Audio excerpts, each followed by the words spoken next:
पुणे महानगरपालिका 86 लाखांचं एक असं वातानुकूलित स्वच्छतागृह बांधायला निघाली आहे। पण पुणेकरांना ही वातानुकूलित स्वच्छतागृह हवी आहेत का?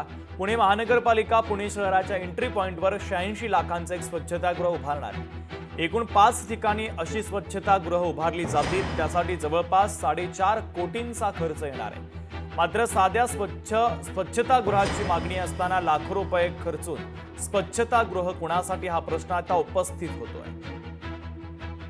जे एंट्री पॉइंट आहेत तर त्या ठिकाणी आपण सर्व सुविधांयुक्त असे टॉयलेट उभारणार आहोत। यामध्ये माननीय पालकमंत्री अजितदादा पवार साहेब यांनी आम्हाला आदेश दिले, त्यानुसार आपण त्यांच्या संकल्पनेनुसार आपण हे टॉयलेट उभारत आहोत। चेंजिंग रूम किंवा बाथरूम किंवा असं वेगवेगळ्या सुविधांयुक्त असं ते टॉयलेट ब्लॉक असणार आहे। तिथे आपण सोलरची सुविधा करणार आहोत, जेणेकरून तिथली वीज पुरवठा जरी खंडित झाला तरी त्याची म्हणजे या कामकाजावर काही परिणाम होणार नाही। तर आपण सोलर तिथं पॅनल बसवणार आहोत। तसेच आपण तिथे चार्जिंग पॉईंट असतील लॅपटॉपसाठी किंवा यासाठी हे सुविधा करणार आहोत। तर अशी वेगवेगळी सुविधांयुक्त असं टॉयलेट आपण उभारणार आहोत। आपण शहरामध्ये 5 ठिकाणी आता आपण त्याची निवड केलेली आहे। एका ई टॉयलेटला 50-55 लाख रुपये खर्च केला। 5 जण जरी त्यामध्ये उपयोग घेतलाय का त्यांनी, म्हणजे एक आणि तसंच हे आता वातावरण स्वच्छता हे चांगली नावं आणतात, पण खरंच तुम्हाला पुणे शहरात इतकी स्वच्छतागृहाची गरज आहे। जे स्वच्छतागृह आहेत तेच मेंटेन होत नाही।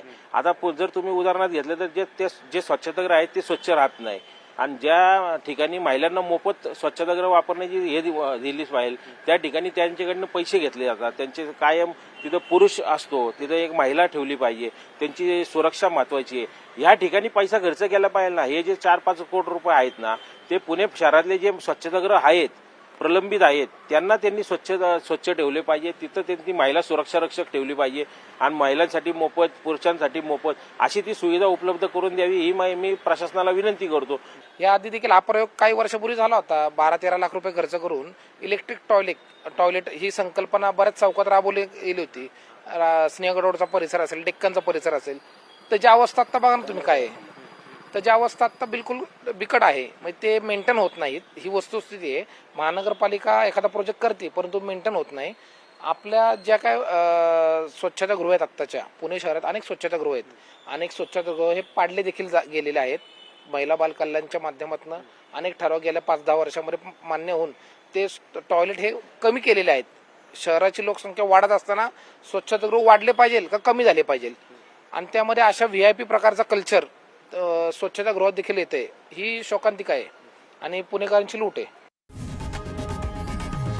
लोकशाही मराठी ऐका, पहा, जागरूक रहा।